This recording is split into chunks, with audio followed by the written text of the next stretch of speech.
तो cost sheet में सबसे पहले आ जाएगा, अगर हम फॉर्मेट की बात करें,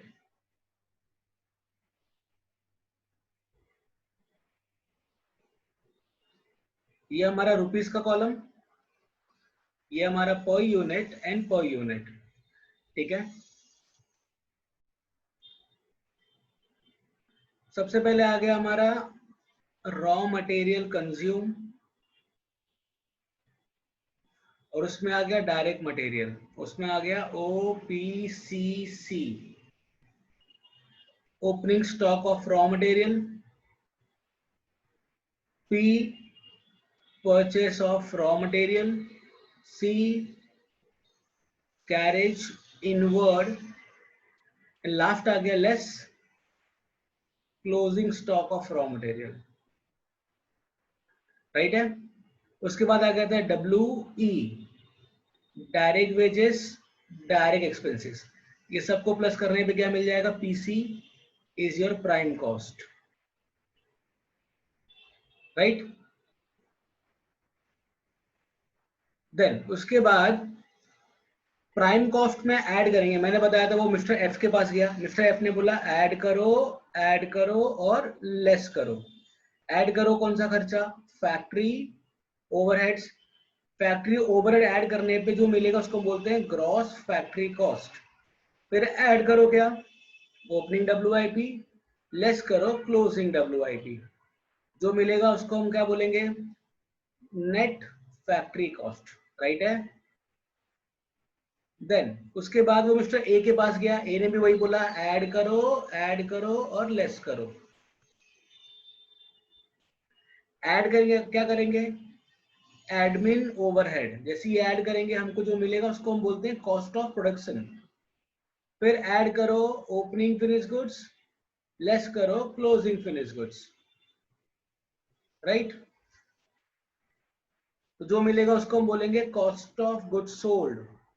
फिर वो मिस्टर एस के पास गया, एस ने बोला ऐड करो और ऐड करो, सिर्फ दो चीज बोला उसने, ऐड करो सेलिंग एंड डिस्ट्रीब्यूशन ओवरहेड, जो मिलेगा उसको हम बोलेंगे कॉस्ट ऑफ सेल्स। ऐड करेंगे प्रॉफिट, जो आएगा उसको हम क्या बोलेंगे, सेल्स। इतना सा ही हमारा फॉर्मेट है और कुछ भी नहीं है, ठीक है। सीधी फॉर्मेट याद है आपको? हाँ सर याद है।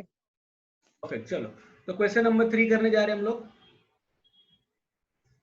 So question number 3, a manufacturer has so amount of rupees 16,160 in his books as establishment which include the following expenses। अच्छा, मैन्युफैक्चरर ने कितना अमाउंट शो किया है, 16,190 रुपीज, ठीक है। हमें बताना है ये 16,190 रुपीज इस तरह से अमाउंट दिया हुआ है। अब ये अमाउंट में से मुझे वही अमाउंट लेना है जो कॉस्ट शीट में हमें लेना है, राइट है ना। ओके प्रियंका, मैंने कुछ ये लिखाया था पता है, amount sorry items excluded from cost sheet. Yes sir. ठीक है, यस सर। उसमें बोलो क्या क्या है। Cash discount, interest paid, preliminary expenses write off, goodwill write off, provision for धीरे धीरे टैक्सेशन। धीरे धीरे देवा, धीरे धीरे। पहला कैश डिस्काउंट। कैश डिस्काउंट मतलब डिस्काउंट नहीं लेना है। Next interest paid. Interest paid. Preliminary expenses write off. Preliminary expenses write off किया, ठीक है। Goodwill write off. ठीक है। Then provision for taxation. Provision यानी कोई भी प्रोविजन नहीं लेना है। Okay next. Next provision for bad debts. Okay provision उसी में आ गया। नेक्स्ट आ गया transfer to reserves. Transfer to reserves. Donation. Donation. Income tax paid. Tax और dividend paid. Dividend. Bad debts, provision for bad debts में आ जाएगा, ठीक है। Profit and loss on sale of fixed asset. हाँ वही है, राइट ऑफ है, प्रॉफिट लॉस कहीं नहीं लेना है। Okay yes. हाँ। Damages payable at law. Sorry, damages payable at law. Damages, ठीक है। और कुछ है? No sir, done. ओके अच्छा, हमको दिमाग में क्लियर रखना है, अगर इसमें से कोई चीज, ये सब फाइनेंस की बात होती है, ये सब फाइनेंशियल अकाउंटिंग की बात है, ठीक है ना। और हम क्या कर रहे हैं, हम कॉस्ट अकाउंटिंग कर रहे हैं। तो फाइनेंशियल अकाउंटिंग का अगर कोई भी इंफॉर्मेशन दिया होगा तो उसको इग्नोर करेंगे, ठीक है। चलो अब क्वेश्चन देखते हैं। सबसे पहले एजेंट कमीशन, ठीक है। अच्छा, एजेंट को मैं कमीशन पेड कर रहा हूं तो मेरे लिए खर्चा है, राइट है। और ये खर्चा फाइनेंस का नहीं है, ठीक है, ये कॉस्टिंग में और फाइनेंस दोनों में आता है। ओके, मेरे पास जो एक्सपेंसेस को डिवाइड करना है तो वो करना है या तो फैक्ट्री में, या तो फिर एडमिन में, या तो सेलिंग एंड डिस्ट्रीब्यूशन में। ये तीन चीजों में डिवाइड करूंगा, ठीक है। तो सबसे पहले एजेंट को मैंने कमीशन दिया। एजेंट को मैं कमीशन क्यों दूंगा? माल बेचने के लिए, यानी ये जो खर्चा है ये सेलिंग एंड डिस्ट्रीब्यूशन का है, राइट है। वेयर हाउस वेजेस, अच्छा warehouse wages, warehouse में किस लिए यूज करता हूं?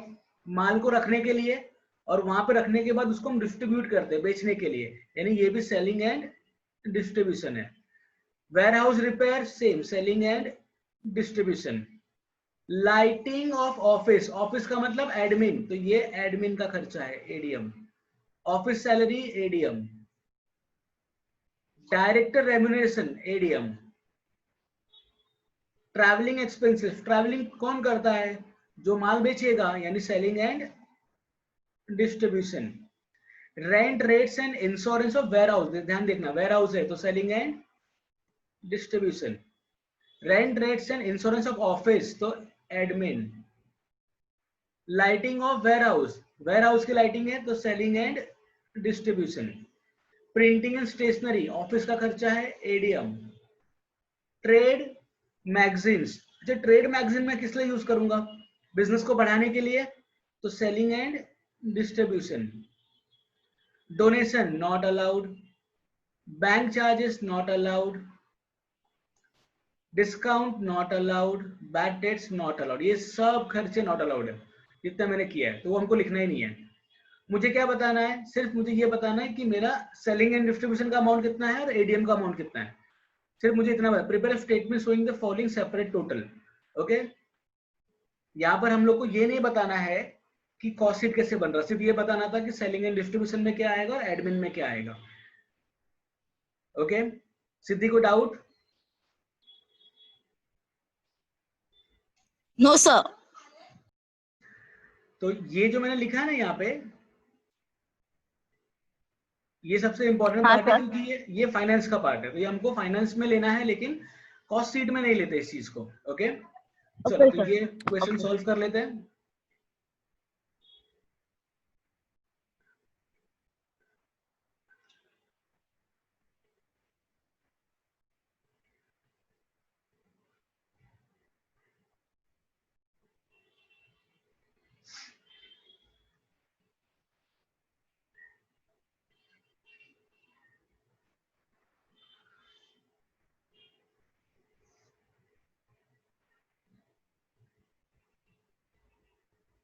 ओके, जस्ट न्यूमेरिकल प्रॉब्लम है ये। स्टेटमेंट ऑफ कॉस्ट शीट, तो हम लोग को सीधा ये बताना है कि एडमिन ओवरहेड में क्या क्या आएगा। यानी एडमिन ओवरहेड में आ गया हमारा सबसे पहले लाइटिंग ऑफिस,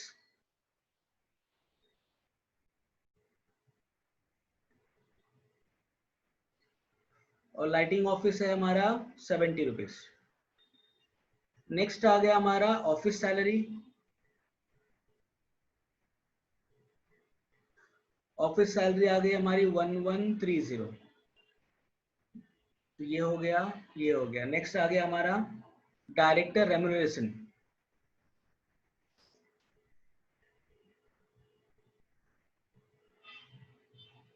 डायरेक्टर रेम्युनरेशन है हमारा 1400। Next is rent rates, rent rates and insurance of office, amount है 230। Next is printing and stationery,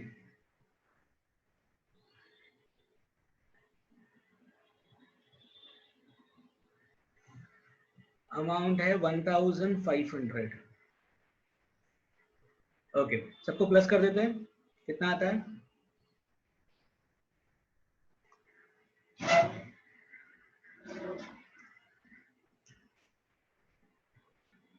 क्या है? 4,330. ओके, ये हो गया हमारा admin. Next selling and distribution overhead लिख लेते हैं. चलो नेक्स्ट आ गया agent commission.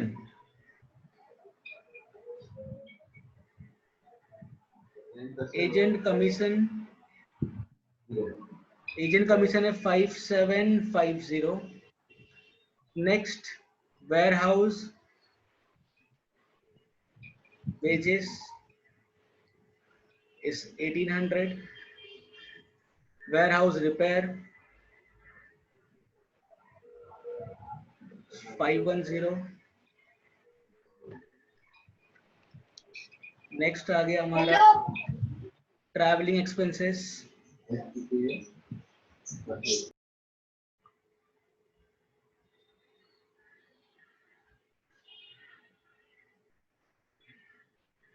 Traveling expenses is 760. Next है रेंट रेट्स.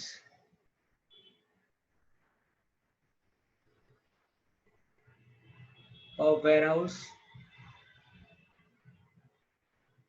310. और कुछ बचा? Lighting of ware house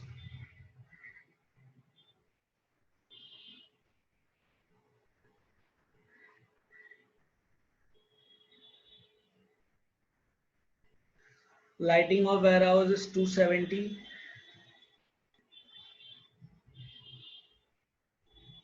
and trade magazine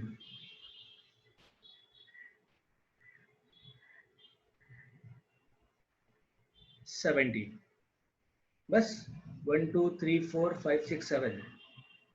so 1 2 3 4 5 6 7. Okay, चलो प्लस कर दो. 9,470. चलो दोनों को प्लस कर दो. Total cost 13,800. ओके, देखो हमारा कहने का मतलब क्या था, यहाँ पर उसने शो किया था 16,190, बट कॉस्ट सीट में कितना आएगा? 13,800.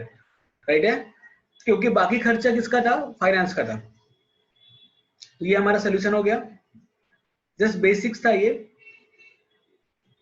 फटाफट लिख लो.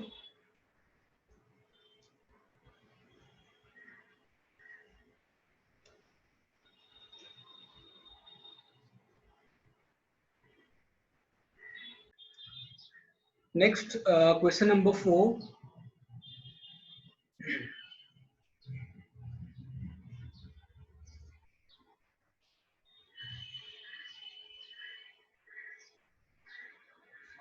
सेम हमें वही करना है. So from the following figure, prepare a separate statement of cost and profit for the month of October 1995. ठीक है, सबसे पहले लिखा है stock of 1 October 1995 raw material.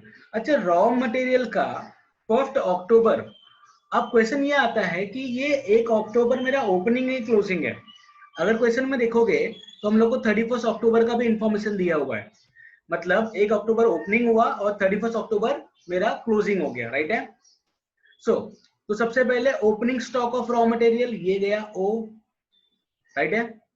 फिर आ गया फिनिश गुड्स. तो ये opening stock of finish goods है, ध्यान देना. Opening stock of finish goods. अगर मेरा फॉर्मेट की बात करूं तो हम फॉर्मेट हमारा क्या था? डायरेक्ट मटेरियल,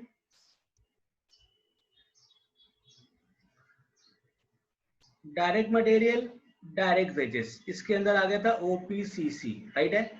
डायरेक्ट एक्सपेंसेस, ये सबको प्लस किया तो प्राइम कॉस्ट. ऐड करेंगे फैक्ट्री, क्या मिलेगा? Gross factory cost. ऐड करेंगे opening of WIP, closing of, less करेंगे क्लोजिंग ऑफ डब्ल्यूआईपी, क्या मिल जाएगा हमें? Net factory cost. ऐड करेंगे एडमिन ओवरहेड. क्या मिल जाएगा हमें, कॉस्ट ऑफ प्रोडक्शन, फिर एड और less, opening finish goods, closing finish goods, right.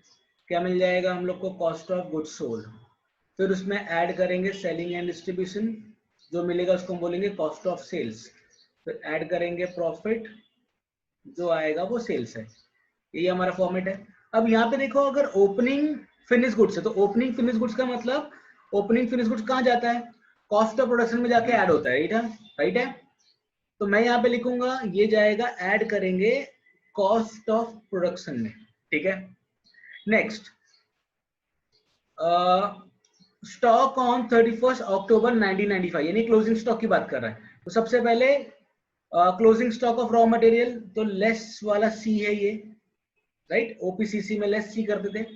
और ये आ गया हमारा finish goods, finish goods less करेंगे कहां से, कॉस्ट ऑफ प्रोडक्शन से, ठीक है। नेक्स्ट आ गया डब्ल्यूआईपी। अगर डब्ल्यूआईपी की बात करें तो डब्ल्यूआईपी क्या हो रहा था, ऐड हो रहा था ग्रॉस फैक्ट्री कॉस्ट में। तो ओपनिंग होगा, ऐड होगा ग्रॉस फैक्ट्री कॉस्ट में, और क्लोजिंग होगा लेस ग्रॉस फैक्ट्री कॉस्ट में, राइट है। सिद्धि, ये समझा आपको, इसमें कोई डाउट है? No, sir. No doubt. Purchase of raw material, ये हो गया हमारा पी।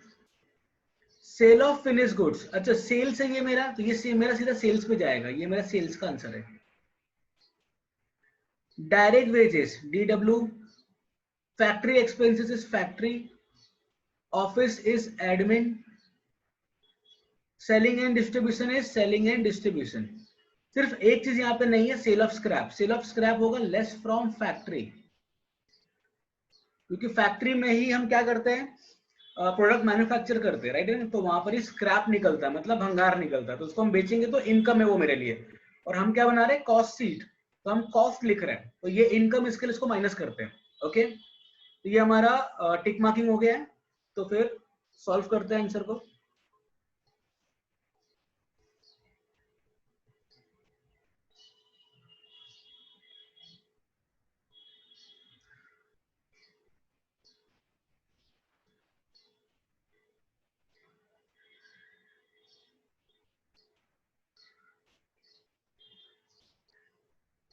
यहाँ पे हम लोग को पूरा फॉर्मेट लेके चलना है अच्छे से।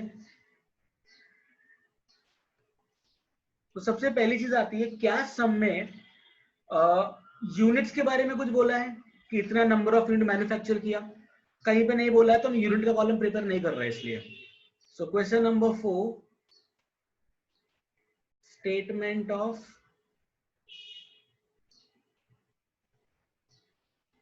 Cost sheet. सबसे पहले आ गया डायरेक्ट मटेरियल, डायरेक्ट मटेरियल में ओ पी सी सी, ये हम लिख के रख लेंगे। तो पहला आ गया opening stock of raw material, opening stock of raw material. P, purchase of raw material. C, carriage inward, and C, less closing stock of raw material. ये सबको प्लस करने पे एक आंसर मिलेगा। फिर आ गया हमारा W and E, direct wages and direct expenses. So opening stock of raw material का हमारा अमाउंट है 60,600, राइट है, ये हो गया हमारा। Next, purchase of raw material 2,85,700, तो 2,85,700। कैरेज इनवर्ड नहीं है, क्लोजिंग स्टॉक है हमारा 75,000, ओके। तो इसको प्लस माइनस कर लो जरा, कितना आ रहा है answer?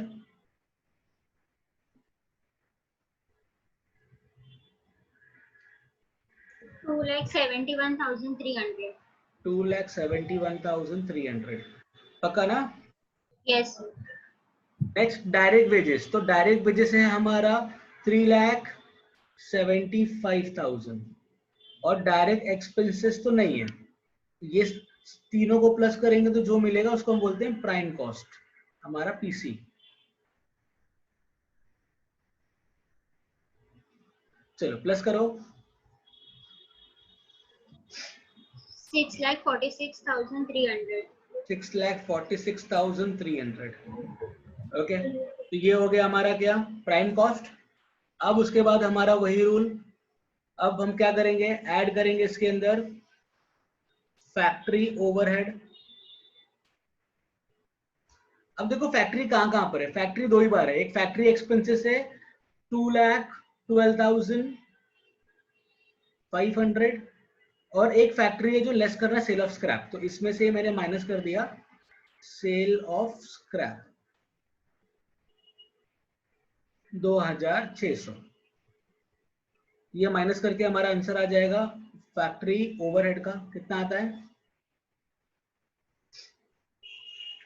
2,12,500 minus 2,600 is 2,09,900, I think so. Yes, sir, right. ये दोनों को प्लस कर दो तो मिल जाएगा gross factory cost 8,56,200. 8,56,200। Then add करो और लेस करो। ऐड करो क्या, ओपनिंग WIP, और लेस करो क्या, क्लोजिंग WIP। तो ओपनिंग WIP है हमारा 1,25,600, so 1,25,600, और क्लोजिंग WIP हमारा 1,42,200। ब्रैकेट में जाएगा क्योंकि माइनस होना है। चलो ये सबको प्लस माइनस करेंगे तो जो मिलेगा उसको हम बोलते हैं नेट फैक्ट्री कॉस्ट। चलो प्लस करो, कितना आता है प्लस माइनस करके,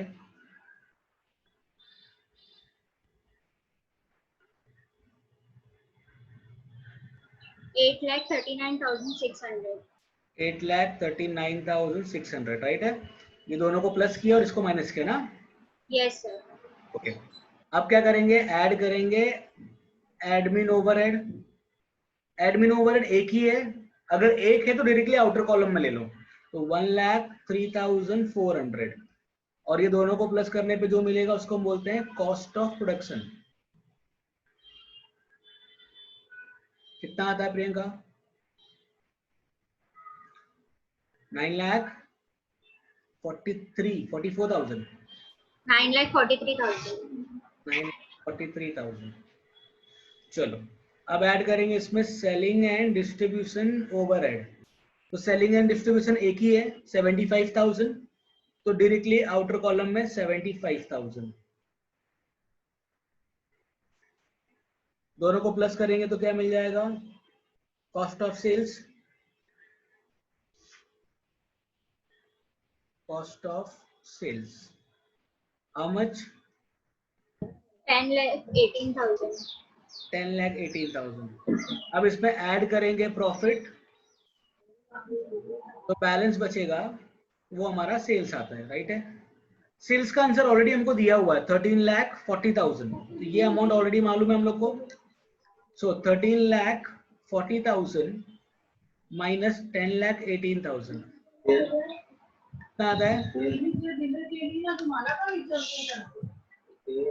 अमाउंट, 3,22,000. 3,22,000। सिद्धि समझाइए आपको। हाँ सर। चलो फटाफट लिख लो।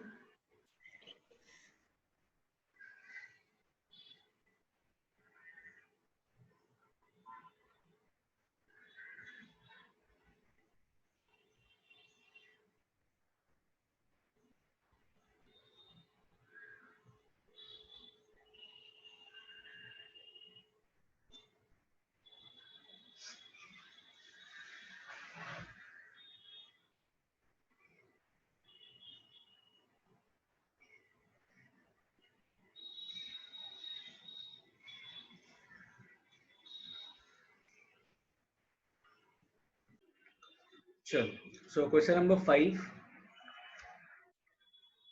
सो क्वेश्चन नंबर 5 में भी सेम ऐसा ही है जैसा हमने भी क्वेश्चन नंबर 4 किया. Okay. A company is manufacturing refrigerator and the following details are furnished in respect of its factory operations for the year ended 31st December 1995. सबसे पहला इंफॉर्मेशन दिया है work in progress on 1st January 1995 at prime cost. Okay. अच्छा, पहला question ये आता है कि एट प्राइम कॉस्ट का मतलब क्या. यहाँ पर वो डायरेक्टली ग्रॉस फैक्ट्री कॉस्ट की बात कर रहा है. ठीक है ना, ध्यान दीजिएगा.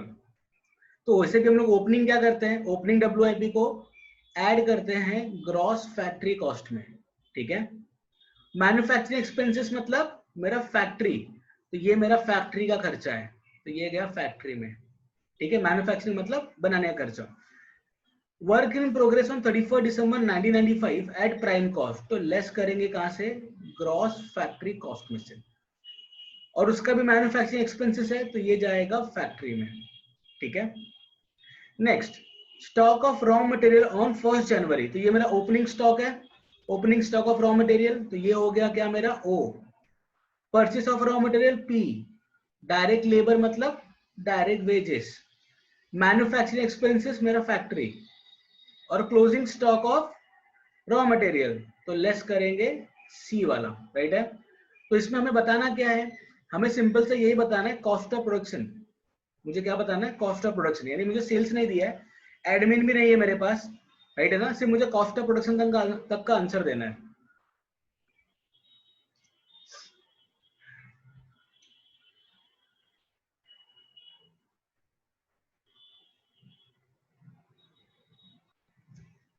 चलो,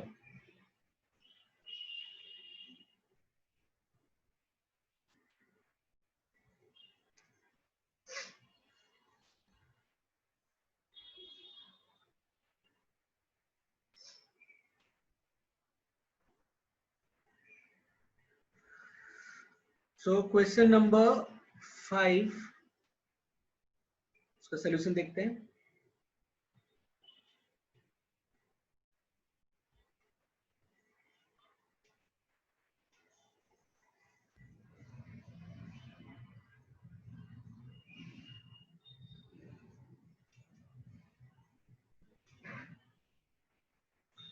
So statement of cost sheet.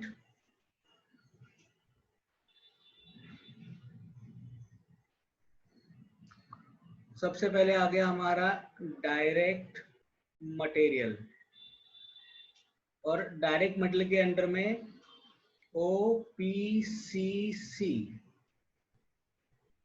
Opening stock of raw material.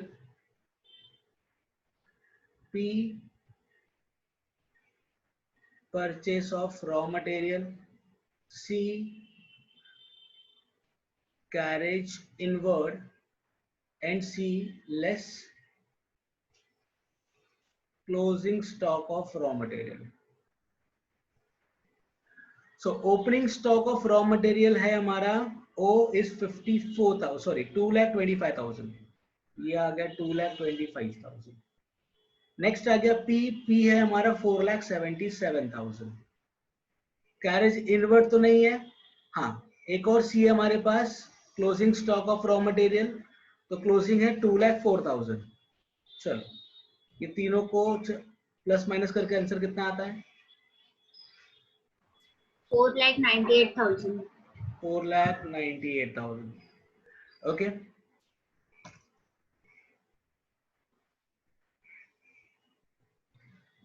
$4,98,000. Next आ गया हमारा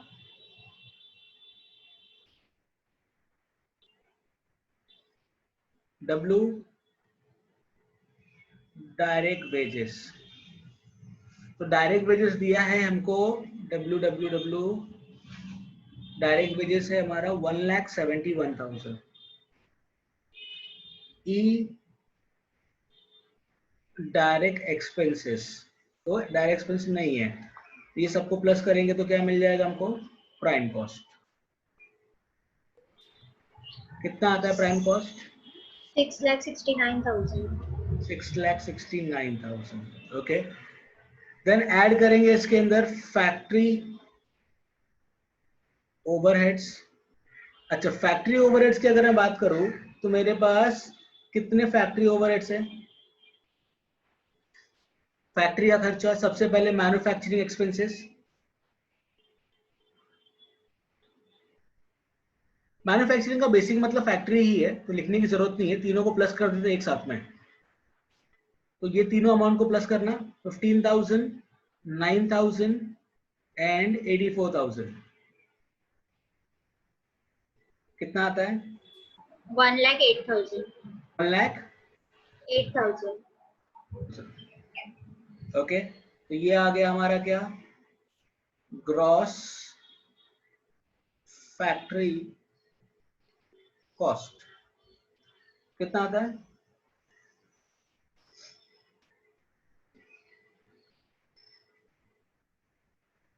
777,000.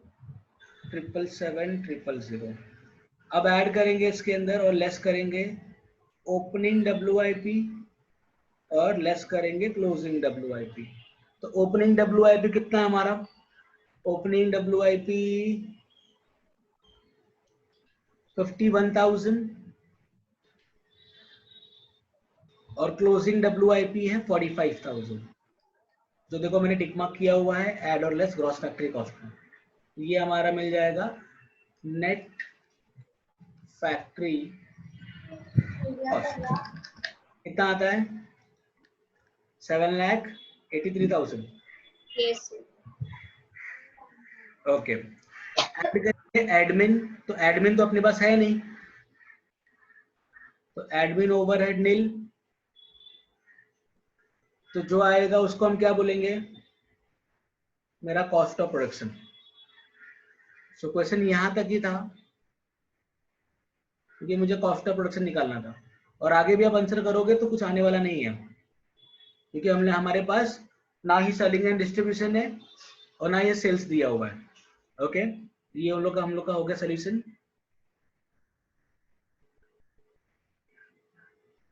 इसमें कुछ नहीं समझा आपको सिद्धि? समझा सर। परफेक्ट, चलो राइट डाउन।